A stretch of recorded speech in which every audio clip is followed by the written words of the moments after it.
Miss Shaw, I'm so excited. I've never seen a mummy before. I hope it doesn't come to life. Don't think we'll have to worry about that, Nui. It's been dead a pretty long time. Whoa, that's so cool. Who made that? The Egyptians, Nui. The mummy Tutu is over 2,000 years old. That must be the oldest art on earth. No, actually, native pictographs are much older. Picto what? Pictographs. Our ancestors long ago would paint or etch things into the rocks. Often they would paint spirits like the underwater panther or thunderbirds. Sometimes images of different constellations. Yeah, but did we paint images that were Potawatomi?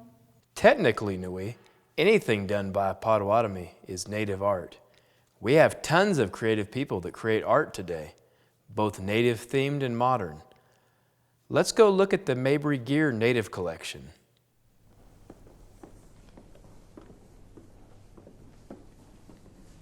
If you go back, George Winter was a famous artist who painted a number of images of Potawatomi people.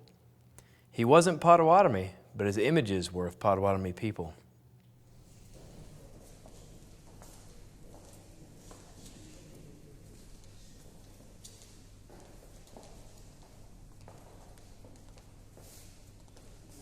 Those are some cool images. Really helps me understand regalia a little better. I suppose regalia was its own art. Absolutely, Nui. Check out some of the beautiful pieces of regalia.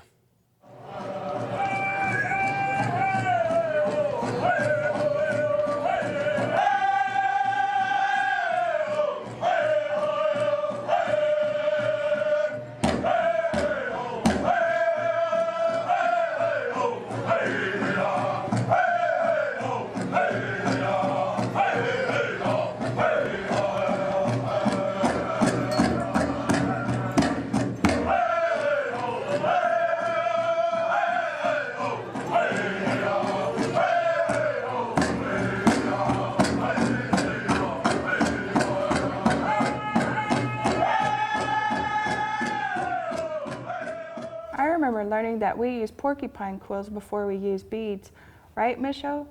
Correct, Nui. Didn't you say that when we made something, we believed in beautifying it, even common things? Konage, Nui. You have been paying attention. Are there any famous Anishinaabe artists or people who started their own styles like Picasso? Woody Crumbo was quite famous for his paintings of Plains tribes. He was a Potawatomi that was heavily influenced by his Creek roots and Plains styles.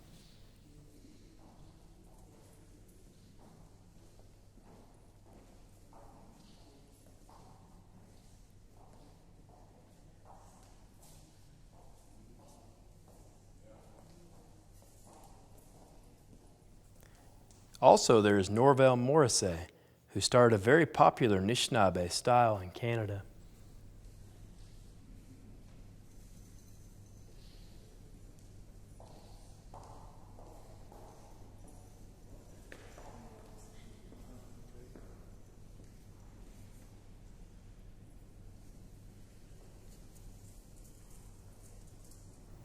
That's cool, Misho. What about older styles of art?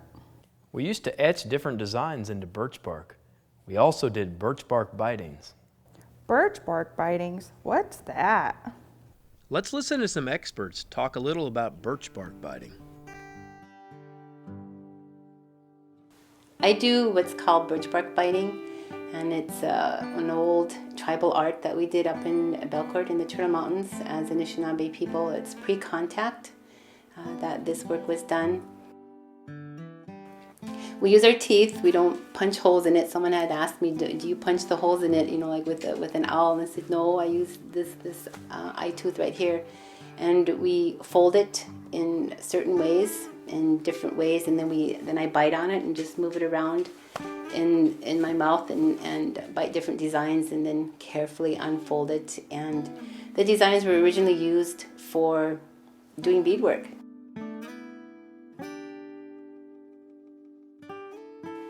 I would want people to take away the knowledge of, and this is something they may not know, is just all of the preparation in that the birch bark biting artists need to do just to prepare to bite, but that everything was done in a sacred manner and in a spiritual way for respect for that tree and for the biting, and that just like I was always told, there's a prayer in every bead that you put in your beadwork, and I do a lot of beadwork also, so you do that in a prayerful way. This work was done in a respectful and prayerful way out of respect for the tree and for the work that I'm able to put into it, that it was done in a good and a holy manner. And also that it is unique. They're not going to, we say it's like a snowflake, that there's no two bitings that are going to be alike. Even though I do a lot of dragonflies, every dragonfly, the wings and the body turn out different. So the piece they take away is going to be a unique piece. So I bite on it very lightly, and then you open it up, and then you'll have like a symmetrical design. So this is a turtle, and when I first started out, I folded it 4 times, and then I know just how many times to bite it. It takes me about 3 weeks to a month to get a design down to where I can reproduce it over and over, but of course they'll all look different. I go through about 13 stages before I finish a piece. Biting is a very only small piece of that, because I have to go in the bush and collect all the bark, and then I have to, peel the bark, and all different stages put together. It was done right across Canada, all the way from Labrador to the West Coast at one time. There's a lot of nations that don't remember this art form though, and it was usually passed down from generation to generation. And how long have you been doing it? I've been doing it about 16 years. And do you find that there's now, what do you hope to achieve in sustaining Aboriginal art through your work?